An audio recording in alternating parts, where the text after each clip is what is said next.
Okay. Hello, everyone. I'm very pleased to invite you to the first in a series of author interviews in relation to the book International Studies in the Philippines, Mapping New Frontiers in Theory and Practice, published by Routledge. Today, we shall be interviewing Patrick Bugarin, author of the chapter Securitization of the Global War on Terror and Counterterrorism Cooperation Against the Abu Sayyaf Group.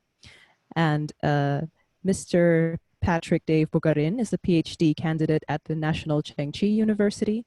His research interests include securitization theory, transnational organized crime, and law enforcement cooperation. He obtained his master's degree in international affairs from Ming Chuan University under the Taiwan Scholarship Program, and his bachelor's degree in political science from the Pontifical and Royal University of Santo Tomas.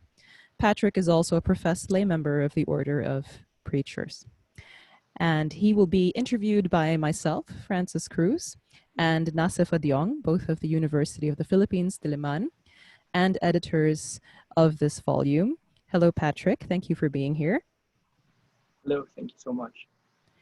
Okay. Firstly, perhaps you could tell us which factors, events, and experiences you've had in your life, so this is kind of a philosophical question, a personal reflection, have influenced and shaped your thinking about the world. So I would like to thank you again for this opportunity, Nassef and Frankie. There is one particular event that had both struck and intrigued me, and that is the September 11 attacks on the Twin Towers in the United States. I was only 8 years old then and had a poor understanding of the world, but at least a bit conscious. Well, who wouldn't be? During that time, horrifying images of the attacks were widely available in all forms of mass media.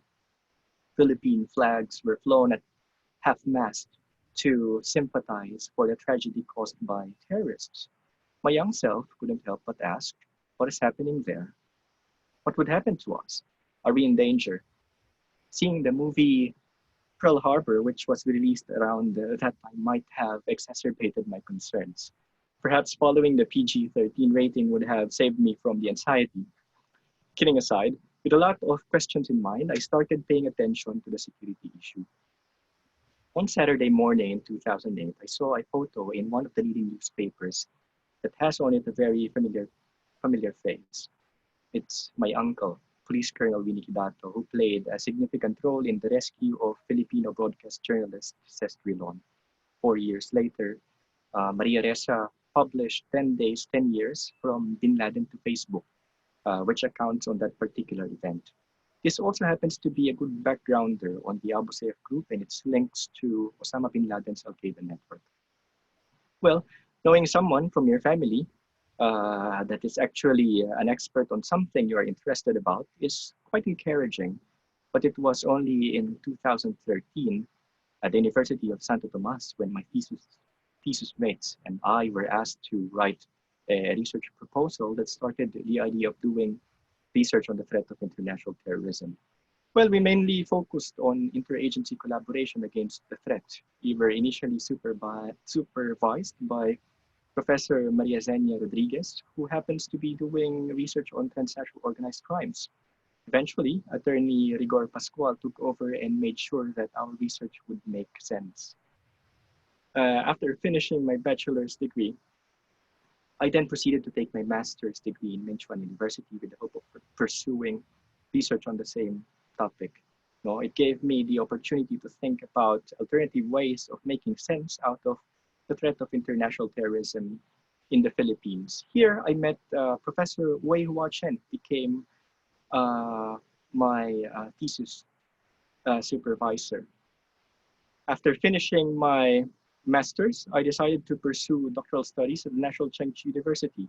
And here, I met Dr. Wu Deryen, who is currently my dissertation supervisor and who is helping me develop my understanding on the role of ideas and policy making that is associated with the social construction of security issues. In my dissertation, I utilized recent developments in securitization studies, its sociological turn, to provide a comprehensive understanding on the creation, maintenance, and transformation of counterterrorism in the Philippines after 9/11. Thank you for that. I think that it was very interesting that you talked about your childhood and how that influenced your later researched interests. Perhaps with those influences in mind, how do you think they contributed to the writing of your chapter? And perhaps you could also explain your thesis and the main arguments of your chapter. Actually, the inspiration of the book chapter came from my master's thesis. I think it's providential because Professor Wei Hua Chen sought advice from Barry Buzan, who is a major proponent of of securitization theory, together with Oli Weaver and Jaap de Wilde. No, and with this, perhaps I know that he knows exactly what I wanted to accomplish. So in Ming Chuan University, I spent time learning about securitization theory, which became my primary research interest. Well, in this book chapter, I investigate whether the dynamics of the 9/11 securitization of the threat of terrorism have been instrumental to the creation of measures addressing Islamic terrorism in the Philippines. Here, I look into the parallel mobilization of counterterrorism measures embedded within rhetoric and the practice that were created during the administrations of President Gloria Macapagal Arroyo, President Benigno Simeon Aquino III, and President Rodrigo Roa Duterte against the notorious Abu Sayyaf Group and its affiliates. With this, I try to emphasize the role of elite actors who facilitate dependency on the US agenda and the willingness to securitize the other. This work is thus anchored in the framework of securitization, wherein a security issue is constructed through a process where a speech act results in an intersubjective understanding, justifying extraordinary responses to address an existential threat to a valued referent object. This framework is utilized to account for the equally important issue of the intended and unintended consequences brought about by securitizing an issue. It tries to answer the question, whom or what is benefited by the securitization? The chapter proceeds as follows. No, I start by presenting the post 9/11 securitization of threat of terrorism, and then I draw attention to related studies that utilized and developed securitization in the non-West, which I think is what guides this chapter and as well as my future researches. I then proceed to frame the mobilization of counterterrorism measures against the Abu Sayyaf Group in the context of securitization to expound on its implications. In writing on the social construction of the war on terrorism, I described how the alignment of the Philippine government with the American global war on terror as something that not only elevated the status of insurgencies from local subversion to terrorist threats, but also something that demonstrated that counterterrorism rhetoric is a convenient means to initiate international cooperation.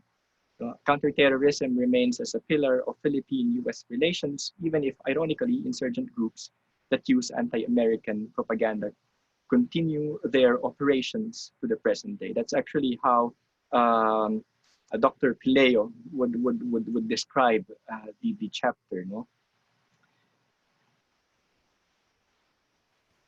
Right.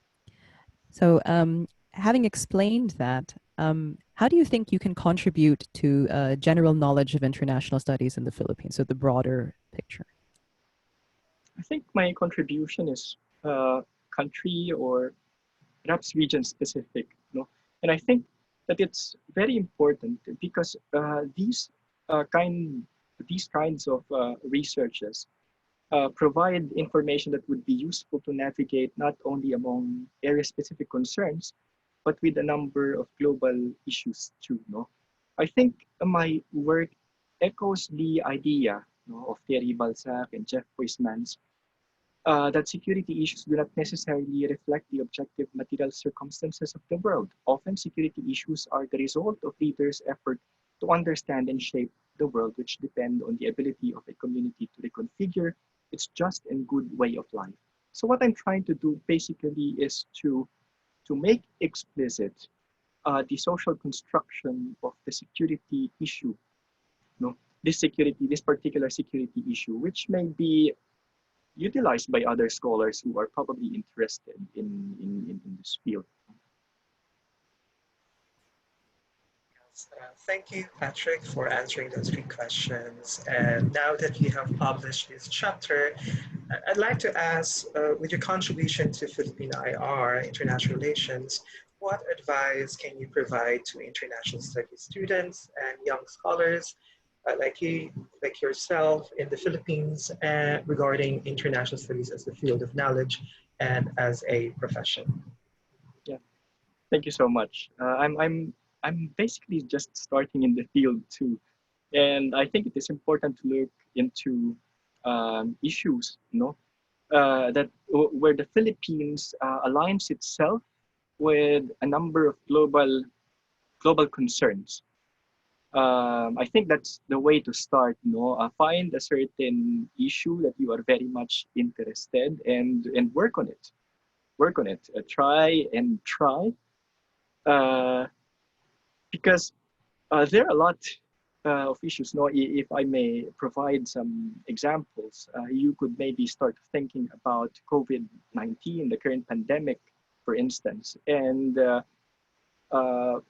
think about how it was addressed in different parts of the world to emphasize and explain variations or similarities in their respective responses. Also, you could take President Duterte's drug war, for example, and utilize securitization as a framework to explain the security issue, for instance. I think there are a lot of issues out there waiting for us to discover, or perhaps a lot of things which are taken for granted that are waiting for us to be exposed or to be made explicit. I think what's important is we communicate knowledge, or we contribute, no matter how small, how big our contribution is. But I think the goal is to contribute, to advance knowledge further. Thank you, Patrick. And our last questions for this author's interview series for our Routledge Week on International Studies is how do you think international studies in Global South, particularly in Southeast Asia and also here in the Philippines, move forward, can advance and have a conversation with the mainstream Western international relations? In the chapter, I made mention of Amitav Acharya and Barry Buzan's challenge to mainstream IR theories to accept the ideas, experiences, and insights from the non-Western world, as well as to give due recognition to the places, roles, and contributions of non-Western peoples and societies. I think it is possible for us to have a conversation with Western IR by interrogating its concepts, to utilize what works, and to jettison those which do not. This then becomes an avenue to present our particular understanding of concepts akin to Western IR, or to come up with new and completely unique concepts, if that is the goal. In this way, we might achieve a certain level of understanding. Now, what I'm trying to say is probably similar with the experience of securitization studies, or at least what I'm trying to do too, to incorporate different concepts that remain consistent or valid, depending perhaps on how we use them, or perhaps we argue. And I think it very much boils down to the perspective of an individual scholar, what one sees, and probably if we would go back to security issues, we could apply them in terms of focusing into its emergence, evolution, and dissolution. These aspects would play a significant part in these areas of research, I think. Thank you, Patrick, for that. Frankie?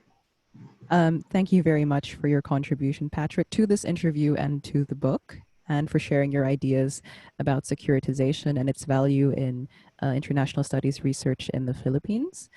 We look forward to posting this online and also from hearing from our other authors who have contributed the chapters to this edited volume. Thank you very much, and I wish you and all of our viewers a good day. Thank you. Thank you. Everyone.